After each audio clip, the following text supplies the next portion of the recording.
यहाँ शिव ने सुनाई थी अमर कथा। पुराणों में संस्मरण है कि एक बार मां पार्वती ने बड़ी उत्सुकता से बाबा श्री विश्वनाथ महादेव से यह प्रश्न किया कि ऐसा क्यों होता है कि आप अजर अमर हैं और मुझे हर जन्म के बाद नए स्वरूप में आकर फिर से वर्षों की कठोर तपस्या के बाद आपको प्राप्त करना होता है। जब मुझे आपको ही प्राप्त करना है तो फिर मेरी यह तपस्या क्यों, मेरी इतनी कठोर परीक्षा क्यों, और आपके कंठ में पड़ी यह परमुंड माता तथा आपके अमर होने का कारण व रहस्य क्या है। महाकाल ने पहले तो माता को यह गूढ़ रहस्य बताना उचित नहीं समझा, परंतु स्त्रीहट के आगे उनकी एक न चली। भगवान शंकर ने मां पार्वती जी से एकांत व गुप्त स्थान पर अमर कथा सुनने को कहा ताकि कोई न सुने, क्योंकि जो इस कथा को सुन लेता वो अमर हो जाता। इस कारण शिव जी मां पार्वती को लेकर किसी गुप्त स्थान की ओर चल पड़े। सबसे पहले भगवान भोले ने अपनी सवारी नंदी को पहलगाम पर छोड़ दिया, इसलिए बाबा अमरनाथ की यात्रा पहलगाम से शुरू करने का बोध होता है।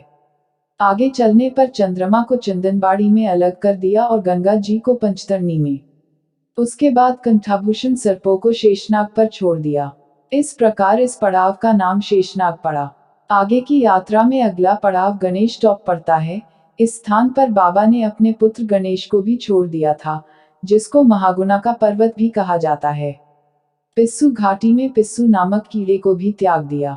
इस प्रकार महादेव ने अपने पीछे जीवनदायिनी पांचों तत्वों को भी अपने से अलग कर दिया। इसके साथ मां पार्वती संग एक गुप्त गुफा में प्रवेश कर गए। कथा कोई न सुने इसलिए शिव जी ने चमत्कार से गुफा के चारों ओर आग प्रज्वलित कर दी। फिर अमर कथा मां पार्वती को सुनाना शुरू किया। कथा सुनते हुए देवी पार्वती को नींद आ गई। भगवान शिव कथा सुनाते रहे। इस समय दो सफेद कबूतर कथा सुन रहे थे और बीच बीच में गूं गूं की आवाज निकाल रहे थे। शिव जी को लग रहा था कि मां पार्वती कथा सुन हुंकार भर रही है।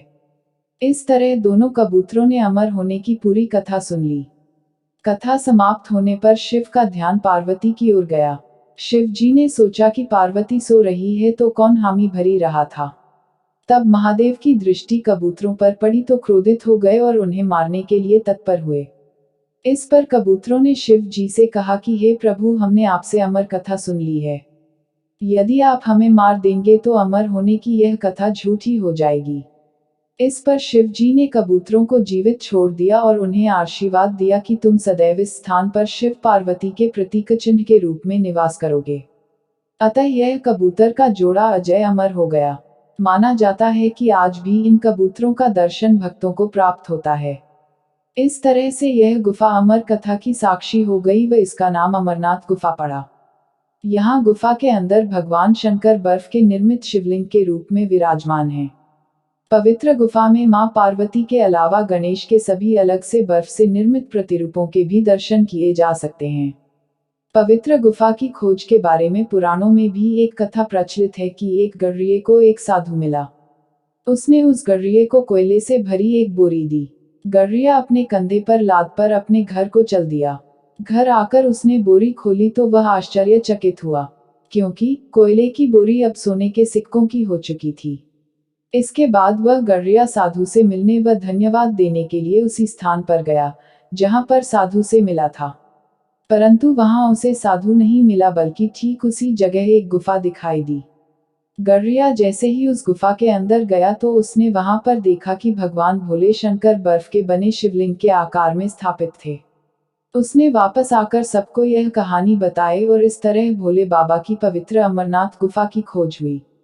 धीरे धीरे दूर दूर से भी लोग पवित्र गुफा एवं बाबा के दर्शन के लिए पहुंचने लगे। श्री अमरनाथ जी के दर्शन से लाभ। बाबा अमरनाथ दर्शन का महत्व पुराणों में भी मिलता है। पुराण अनुसार काशी में लिंग दर्शन और पूजन से 10 गुना, प्रयाग से 100 गुना और नैमिषारण्य से 1000 गुना पुण्य देने वाले श्री अमरनाथ जी के दर्शन है।